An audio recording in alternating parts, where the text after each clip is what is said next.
سیرت نگاروں کے نزدیک سیدہ فاطمہ رضی اللہ عنہا کی تاریخ ولادت میں اختلاف پایا جاتا ہے۔ ایک روایت ہے کہ نبوت کے پہلے سال پیدا ہوئیں۔ ابن اسحاق سیرت نگار نے لکھا ہے کہ ابراہیم کے سوا آپ صلی اللہ علیہ وسلم کی تمام اولاد قبل از نبوت پیدا ہوئی۔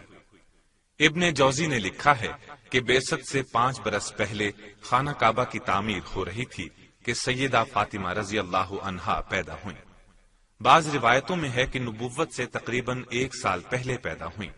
اس میں گرامی فاطمہ اور لقب زہرا ہے۔ ان کی تربیت بھی نبی کریم صلی اللہ علیہ وسلم اور سیدہ خدیجہ رضی اللہ عنہا کی زیر نگرانی ہوئی۔ صحیح مسلم کی ایک روایت میں ہے کہ سیدہ فاطمہ کی چال ڈھال رسول اللہ صلی اللہ علیہ وسلم سے بالکل مشابہ تھی۔ صرف یہی نہیں بلکہ اٹھتے بیٹھتے اور ہر بات میں سیدہ فاطمہ سے زیادہ آپ کے مشابہ کسی کو نہیں دیکھا گیا۔ آپ کی بات چیت کرنے کا انداز اور لب و لہجہ بھی آپ صلی اللہ علیہ وسلم سے ملتا جلتا تھا۔ صحیح بخاری کی ایک روایت کے مطابق سیدنا عبداللہ بن مسعود فرماتے ہیں، ایک بار نبی صلی اللہ علیہ وسلم کعبے میں نماز پڑھ رہے تھے۔ قریش کے چند شریر لوگوں نے شرارت کی۔ جب آپ سجدے میں گئے تو اونٹ کی اوجھڑی آپ کی کمر مبارک پر رکھ دی۔ آپ سجدے کی حالت ہی میں رہے۔ آپ کی اس حالت پر قریش کے شریر خوش ہو رہے تھے کہ سیدہ فاطمہ کو اطلاع ملی۔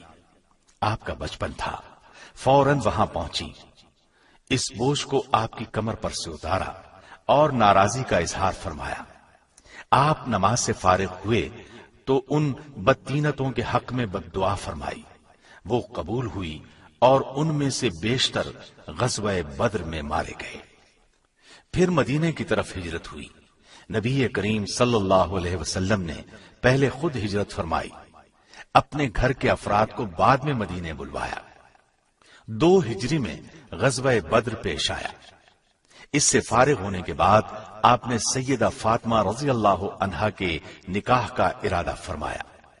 سیدہ فاطمہ کے ساتھ سب سے پہلے نکاح کی درخواست سیدنا ابو بکر نے کی، پھر ان کے بعد سیدنا عمر نے کی تھی، لیکن نبی صلی اللہ علیہ وسلم نے کچھ جواب نہ دیا۔ علی رضی اللہ عنہ نے خواہش کا اظہار کیا کہ نبی کریم صلی اللہ علیہ وسلم انہیں اپنی دامادی کا شرف عطا فرما دیں، تو نبی صلی اللہ علیہ وسلم نے ان سے دریافت فرمایا، تمہارے پاس مہر کے لیے کوئی چیز ہے؟ سیدنا علی رضی اللہ عنہ نے عرض کیا، اور تو کوئی چیز نہیں، صرف ایک سواری اور ایک زرہ ہے۔ نبی صلی اللہ علیہ وسلم نے فرمایا، گھوڑا تو لڑائی کے لیے ضروری ہے، زرہ فروخت کر ڈالو۔ وہ زرہ سیدنا عثمان نے 480 درہم کی عوض خریدی۔ اس موقع پر نبی صلی اللہ علیہ وسلم نے ارشاد فرمایا، اس رقم میں سے خوشبو بھی خریدی جائے۔ اگر سیدہ فاطمہ کا سال ولادت نبوت کا پہلا سال تسلیم کر لیا جائے تو سیدہ فاطمہ کی عمر جب 15 سال 5.5 ماہ کی ہوئی تو 2 ہجری میں نبی صلی اللہ علیہ وسلم نے سیدنا علی رضی اللہ عنہ کے ساتھ ان کا نکاح کر دیا۔ اس وقت سیدنا علی کی عمر 21 برس 5 مہینے تھی۔ عمروں کے معاملے میں اختلاف پایا جاتا ہے۔ نکاح کے بعد رسم عروسی کا وقت آیا تو نبی کریم صلی اللہ علیہ وسلم نے سیدنا علی سے کہا کہ ایک مکان لے لیں۔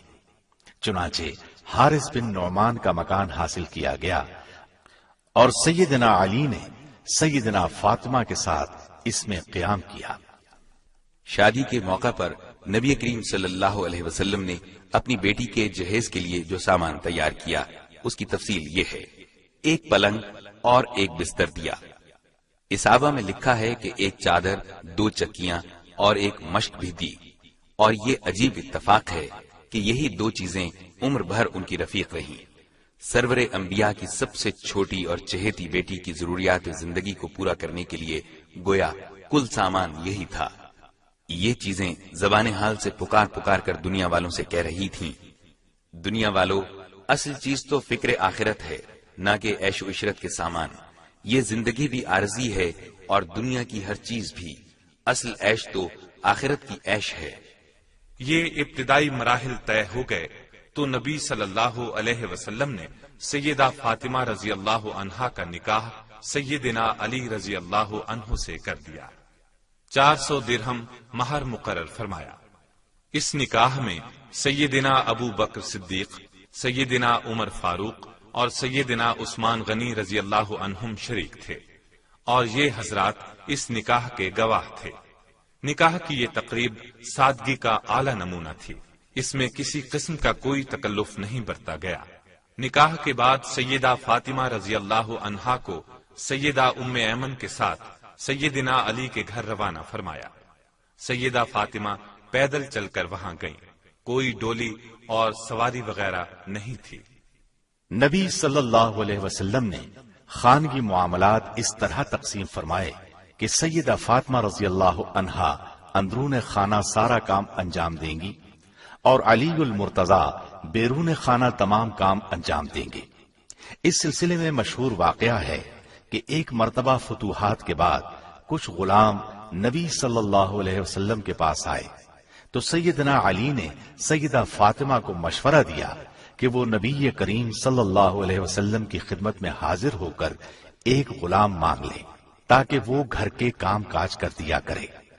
چنانچہ سیدہ فاطمہ رضی اللہ عنہا نے نبی کریم صلی اللہ علیہ وسلم سے بات کی تو ان کا مطالبہ سن کر نبی اکرم صلی اللہ علیہ وسلم نے ارشاد فرمایا، بیٹی تمہیں اپنے کام اپنے ہاتھوں سے کرنے چاہیے۔ میں تمہیں ایک وظیفہ بتائے دیتا ہوں، جس وقت تم رات کو آرام کرنے کے لیے لیٹو تو اس وظیفے کو پڑھ لیا کرو۔ 33 بار سبحان اللہ، 33 بار الحمدللہ اور 34 بار اللہ اکبر۔ یہ 100 کلمات ہیں اور تمہارے لیے خادم سے بہتر ہیں۔ اس پر سیدہ فاطمہ رضی اللہ عنہا نے فرمایا، میں اللہ اور اللہ کے رسول سے راضی ہوں۔ یہ گویا پوری امت کی عورتوں کے لیے ایک سبق تھا، ایک نمونہ تھا۔ یہ واقعہ ابتدائے اسلام کا ہے۔ بعد میں حالات بہتر ہونے پر نبی صلی اللہ علیہ وسلم نے انہیں ایک غلام عطا فرما دیا تھا۔ غزوہ احد میں جہاں دوسری خواتین نے مشکل حالات میں کام کیا، سیدہ فاطمہ رضی اللہ عنہا بھی پیچھے نہ رہی۔ نبی صلی اللہ علیہ وسلم کے دندان مبارک شہید ہو گئے تھے۔ سیدنا علی پانی لائے، سیدہ فاطمہ نے آپ کے زخموں کو صاف کیا، روئی جلا کر اس کی راکھ زخم پر ڈالی جس سے خون رک گیا۔ سیدہ عائشہ رضی اللہ عنہا فرماتی ہیں کہ سیدہ فاطمہ رضی اللہ عنہا نبی اکرم صلی اللہ علیہ وسلم سے ملاقات کے لیے تشریف لاتی تو اللہ کے رسول صلی اللہ علیہ وسلم اٹھ کر کھڑے ہو جاتے یا پیار کرنے کے لیے ہاتھ پکڑ لیتے، بوسہ دیتے اور اپنے بیٹھنے کے مقام پر انہیں بٹھاتے۔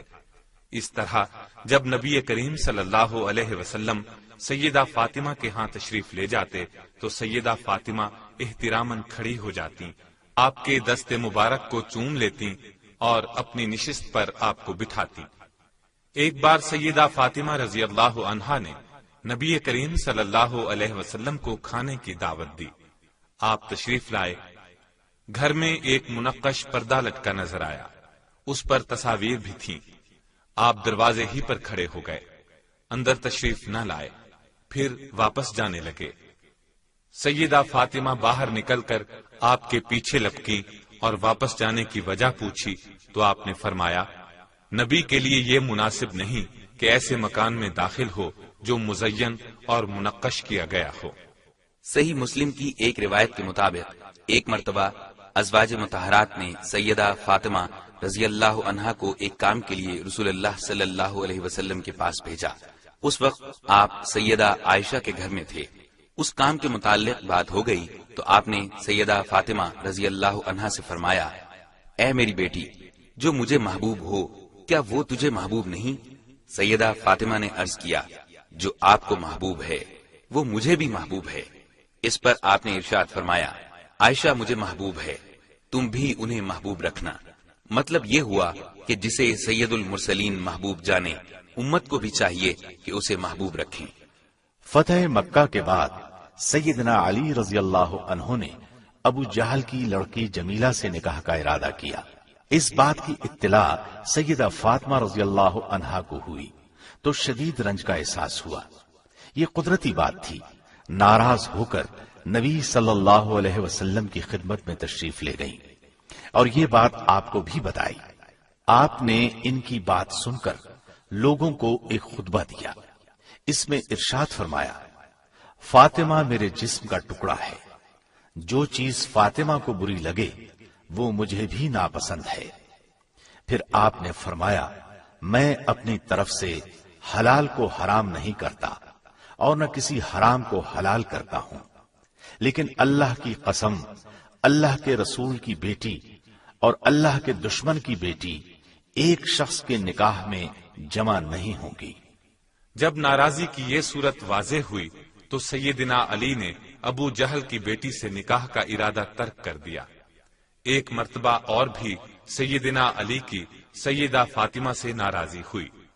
سیدہ نے نبی صلی اللہ علیہ وسلم سے شکایت کی تو آپ نے فرمایا، اے فاطمہ، اے میری بیٹی، اپنے خاوند کی اطاعت اور فرما برداری کرو، اور یہ بات سمجھ لو کہ ایسی کون سی عورت ہے کہ جس کے پاس اس کا خاوند خاموشی سے چلا آئے۔ مطلب یہ کہ تنبیہ وغیرہ کرنے کا شوہر کو حق ہے۔ ایک بار رسول اللہ صلی اللہ علیہ وسلم نے سیدہ فاطمہ اور سیدہ صفیہ رضی اللہ عنہما سے ارشاد فرمایا، اے فاطمہ، اے صفیہ، تم میرے مال میں سے جتنا چاہو لے لو، میں اللہ کے حضور تمہارے کچھ کام نہیں آؤں گا اور نہ میں تمہیں اللہ کے عذاب ہی سے بچا سکوں گا۔ مطلب یہ تھا کہ قیامت کے دن اپنے اپنے اعمال کام آئیں گے، حساب کتاب ہر ایک کا ہوگا، لہذا عمل لازمی ہے۔ حسب و نسب پر انحصار کر کے عمل میں کوتاہی کرنا درست نہیں۔ اس مقام پر شفاعت کی نفی ہرگز نہیں ہے۔ شفاعت اپنے مقام پر اللہ تعالی کی اجازت سے ہوگی۔ نبی کریم صلی اللہ علیہ وسلم کے آخری ایام میں ایک واقعہ پیش آیا۔ سیدہ عائشہ صدیقہ رضی اللہ عنہا فرماتی ہیں کہ ایک روز سردار دو عالم صلی اللہ علیہ وسلم گھر میں تشریف رکھتے تھے۔ ہم آپ کے پاس موجود تھیں کہ سیدہ فاطمہ رضی اللہ عنہا تشریف لائیں۔ اس وقت نبی اقدس صلی اللہ علیہ وسلم کی اولاد میں سے بس سیدہ فاطمہ ہی زندہ تھیں، باقی تمام اولاد فوت ہو چکی تھی۔ آپ نے سیدہ کو آتے دیکھا تو مرحبا فرمایا، انہیں اپنے پاس بٹھایا، پھر آپ نے ان کے کان میں کوئی بات فرمائی۔ وہ بات سن کر سیدہ فاطمہ بے ساختہ رونے لگیں۔ جب آپ نے ان کی غمگینی دیکھی تو کان میں دوبارہ کچھ کہا۔ اس بار بات سن کر وہ ہنسنے لگی۔ جب نبی کریم صلی اللہ علیہ وسلم اس مجلس سے تشریف لے گئے تو میں نے سیدہ فاطمہ سے پہلے رونے پھر ہنسنے کا سبب پوچھا۔ اس پر انہوں نے فرمایا، نبی کریم صلی اللہ علیہ وسلم کا راز ظاہر کرنا مجھے پسند نہیں۔ پھر جب نبی صلی اللہ علیہ وسلم کا انتقال ہو گیا تو میں نے فاطمہ سے کہا، اب تو مجھے وہ بات بتا دیں۔ اس وقت انہوں نے بتایا کہ پہلی مرتبہ نبی کریم صلی اللہ علیہ وسلم نے میرے کان میں کہا تھا کہ اے فاطمہ، جبریل امین ہر سال ایک مرتبہ آ کر قرآن مجید مجھے سناتے اور مجھ سے سنتے رہے ہیں۔ اس سال انہوں نے مجھے 2 بار قرآن سنایا اور مجھ سے 2 بار قرآن سنا۔ اس سے میں یہ خیال کرتا ہوں کہ میری وفات قریب آ گئی ہے۔ اللہ سے خوف کھانا اور صبر کرنا۔ میں آپ کی یہ بات سن کر رونے لگی۔ آپ نے میری گھبراہٹ اور پریشانی دیکھی تو پھر میرے کان میں فرمایا، اے فاطمہ، کیا تمہیں یہ بات پسند نہیں کہ تم اہل جنت کی عورتوں کی سردار ہو؟ بعض دوسری روایات میں آتا ہے کہ آپ نے مجھے خبر دی کہ میں اس مرض میں ہی اللہ کی طرف رحلت کر جاؤں گا، سو میں رونے لگی۔ پھر آپ نے فرمایا، میرے اہل بیت میں سب سے پہلے تم مجھ سے ملو گی۔ یہ سن کر میں خوش ہو گئی۔ نبی صلی اللہ علیہ وسلم کی بیماری جب بڑھ گئی تو سیدہ فاطمہ رضی اللہ عنہا کے منہ سے یہ الفاظ نکلے، افسوس میرے والد کی تکلیف۔ اس پر نبی کریم صلی اللہ علیہ وسلم نے ارشاد فرمایا، آج کے بعد تمہارے والد پر کوئی تکلیف نہیں۔ پھر آپ وفات پا گئے۔ انا للہ و انا الیہ راجعون۔ نبی صلی اللہ علیہ وسلم نے آخری اوقات میں سیدہ فاطمہ کو بہت سی وصیتیں فرمائیں۔ ان میں سے ایک یہ تھی، میری وفات پر کسی قسم کا ماتم نہ کرنا، چہرے کو نہ پیٹنا، بال نہ نوچنا، نوحہ نہ کرنا، نہ نوحہ کرنے والیوں کو بلانا۔ نبی صلی اللہ علیہ وسلم کی وفات کے بعد کی زندگی اگرچہ سیدہ فاطمہ رضی اللہ عنہا کے لیے مشکلات سے پر تھی، تاہم آپ نے صبر اور استقامت سے کام لیا۔ نبی صلی اللہ علیہ وسلم کے بعد ابو بکر صدیق رضی اللہ عنہ خلیفہ مقرر ہوئے۔ ان حالات میں سیدہ فاطمہ کی طرف سے مال غنیمت میں سے فدق کے متعلق مالی حقوق کا ایک مطالبہ سیدنا ابو بکر صدیق رضی اللہ عنہ کی خدمت میں پیش ہوا۔ مال غنیمت اور مال فے کی یہاں وضاحت کیے دیتے ہیں۔ مال غنیمت اس مال کو کہا جاتا ہے جو لڑائی کے بعد ہاتھ لگے، اور مال فے وہ ہوتا ہے جو لڑائی کے بغیر ہاتھ لگے۔ فدق کی آمدنی اسی مال فے میں سے تھی۔ نبی اکرم صلی اللہ علیہ وسلم کے زمانے میں سیدہ فاطمہ اور دوسرے رشتہ داروں کو اس مال فے میں سے حصہ ملتا تھا۔ آپ صلی اللہ علیہ وسلم کی وفات کے بعد سیدہ فاطمہ نے یہ مطالبہ پیش کیا کہ وہ مال فے جس میں سے ہمیں حصہ ملتا رہا، اب وہ ہمیں بطور میراث کے مل جانا چاہیے، یعنی اب ہم اس کے وارث ہیں۔ سیدہ فاطمہ رضی اللہ عنہا کے اس مطالبے کے جواب میں ابو بکر صدیق رضی اللہ عنہ نے فرمایا، اس بارے میں نبی صلی اللہ علیہ وسلم کا واضح ارشاد ہے، ہم انبیاء کی جماعت ہیں، ہماری وراثت نہیں چلتی، بلکہ جو کچھ ہم چھوڑ جائیں وہ صدقہ ہوتا ہے اور اللہ کی راہ میں مسلمانوں کے لیے وقف ہوتا ہے۔ البتہ مال فے میں سے جو حصہ نبی صلی اللہ علیہ وسلم کے زمانے میں آپ لوگوں کو دیا جاتا تھا وہ بدستور دیا جاتا رہے گا۔ مطلب یہ تھا کہ وہ حصہ تو آپ کو اسی طرح ملتا رہے گا، لیکن اس جاگیر کو نبی کریم صلی اللہ علیہ وسلم کی وراثت میں نہیں دیا جا سکتا، اس لیے کہ فرمان نبوی یہی ہے۔ اس تسلی بخش جواب پر سیدہ فاطمہ خاموش ہو گئیں، پھر تمام زندگی انہوں نے یہ مطالبہ پیش نہیں کیا۔ اب کچھ لوگوں کا یہ کہنا کہ ابو بکر صدیق رضی اللہ عنہ نے سیدہ فاطمہ کا حق غصب کر لیا تھا، کسی طرح بھی درست نہیں۔ سیدنا ابو بکر کے جواب سے مطمئن ہونے کے بعد سیدہ فاطمہ نے اس بات کا کچھ بھی ملال باقی نہیں رکھا، اور سیدنا ابو بکر صدیق رضی اللہ عنہ سے ان کے تعلقات خوشگوار تھے۔ سیدہ فاطمہ نبی کریم صلی اللہ علیہ وسلم کی وفات کے بعد نہایت مغموم رہا کرتی تھیں۔ اپنی زندگی کے یہ دن انہوں نے نہایت صبر و تحمل سے بسر کیے، پھر یہ بیمار رہنے لگی۔ اس وقت ان کی عمر 28 یا 29 سال تھی۔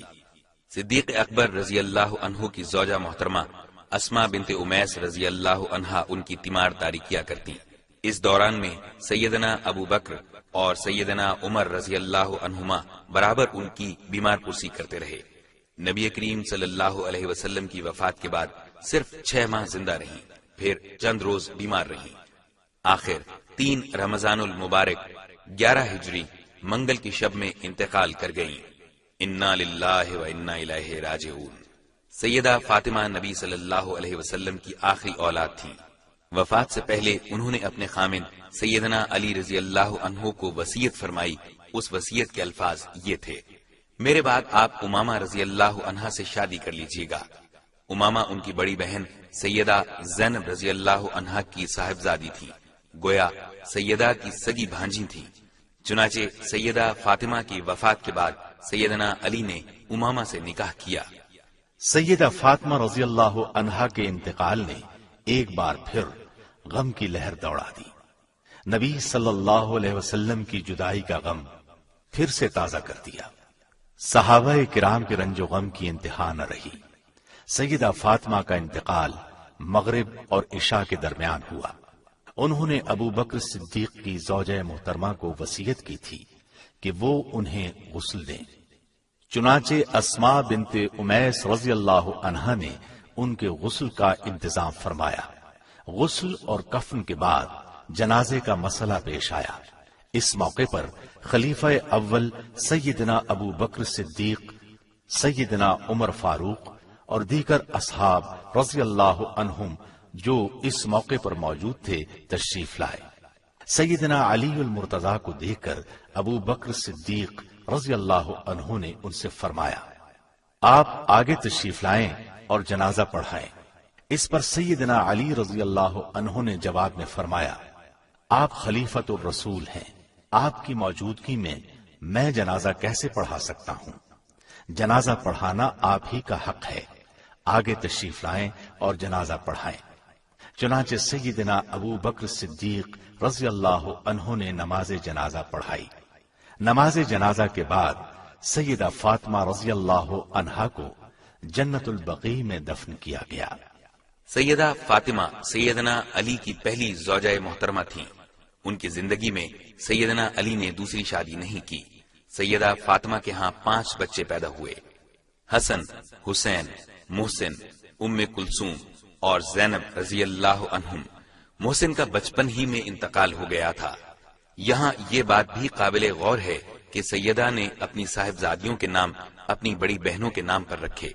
ام کلثوم کا نکاح سیدنا عمر بن خطاب سے 17 ہجری میں ہوا، جبکہ سیدہ زینب کا نکاح عبداللہ بن جعفر طیار سے ہوا۔ رسول اللہ صلی اللہ علیہ وسلم نے سیدہ فاطمہ کے بارے میں فرمایا، فاطمہ میرے جسم کا ٹکڑا ہے۔ نیز آپ نے فرمایا، فاطمہ جنتی عورتوں کی سردار ہوگی۔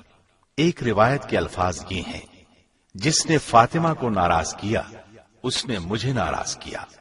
ایک روایت میں ہے، جو چیز اسے رنج میں مبتلا کرتی ہے وہ مجھے رنج میں مبتلا کرتی ہے، جو چیز اسے ایذا دیتی ہے وہ مجھے بھی ایذا دیتی ہے۔ ترمذی کی ایک روایت کے یہ الفاظ ہیں، جو علی، فاطمہ، حسن اور حسین رضی اللہ عنہم سے لڑے گا اس سے میں لڑوں گا، جو ان سے صلح کرے گا ان سے میں صلح کروں گا۔ سیدہ عائشہ صدیقہ رضی اللہ عنہا سے پوچھا گیا کہ رسول اللہ صلی اللہ علیہ وسلم سب سے بڑھ کر کسے محبوب سمجھتے تھے؟ انہوں نے جواب دیا، فاطمہ کو۔ پوچھا گیا، مردوں میں کسے محبوب سمجھتے تھے؟ انہوں نے فرمایا، ان کے خاوند کو۔ ابن عباس رضی اللہ عنہ فرماتے ہیں، رسول اللہ صلی اللہ علیہ وسلم نے ارشاد فرمایا، مریم بنت عمران کے بعد تمام اہل جنت کی عورتوں کی سردار فاطمہ رضی اللہ عنہا ہیں، خدیجہ رضی اللہ عنہا ہیں، پھر آسیہ ہیں یعنی فرعون کی بیوی۔ سیدہ اسماء بنت امیس سے اپنے آخری دنوں میں سیدہ فاطمہ رضی اللہ عنہا نے ارشاد فرمایا، آپ جانتی ہیں یہ میرے آخری لمحات ہیں، کیا میرے جنازے کو بے پردہ اٹھایا جائے گا؟ اس پر اسماء نے کہا کہ نہیں، میں آپ کے لیے ایک باپردہ چارپائی تیار کر دیتی ہوں، جیسا کہ میں نے حبشہ کے علاقے میں دیکھا ہے، لہذا ان کا جنازہ اسی طرح باپردہ لے جایا گیا۔ مسلم کی ایک حدیث میں ہے، سیدہ عائشہ فرماتی ہیں، نبی صلی اللہ علیہ وسلم ایک روز صبح کے وقت باہر نکلے، آپ پر سیاہ چادر تھی، حسن بن علی آئے، آپ نے انہیں اس میں داخل کر لیا، پھر حسین بن علی آئے، آپ نے انہیں بھی اس میں داخل کر لیا، پھر سیدہ فاطمہ آئیں، آپ نے انہیں بھی اس میں داخل کر لیا، پھر سیدنا علی آئے، آپ نے انہیں بھی اس میں داخل کر لیا اور فرمایا، اے اہل بیت، اللہ چاہتا ہے تم سے پلیدی دور کر دے اور تم کو پاک کر دے۔ مسلم کی ایک اور حدیث کے الفاظ ہیں، سیدنا زید بن ارقم فرماتے ہیں، رسول اللہ صلی اللہ علیہ وسلم ایک چشمے کے پاس آئے، اس کا نام خم تھا، یہ مکے اور مدینے کے درمیان ہے۔ وہاں ایک دن خطبہ دینے کے لیے کھڑے ہوئے، اللہ کی تعریف کی، پھر واز کیا اور فرمایا، اما بعد، اے لوگو، میں ایک بشر ہوں، قریب ہے کہ میرے رب کا ایلچی میرے پاس آ جائے اور میں اسے قبول کر لوں، یعنی مجھے بھی موت آئے گی۔ میں تم میں 2 بھاری چیزیں چھوڑے جا رہا ہوں، ایک اللہ کی کتاب، اس میں ہدایت ہے، نور ہے، اللہ کی کتاب کو مضبوطی سے تھامے رکھو، اس کو پکڑے رکھو۔ مطلب یہ تھا کہ اس کو اپنی زندگیوں پر لاگو کرو، اس پر عمل کرو۔ پھر فرمایا، دوسری چیز میرے اہل بیت ہیں، ان کے حقوق کی نگہداشت ہے۔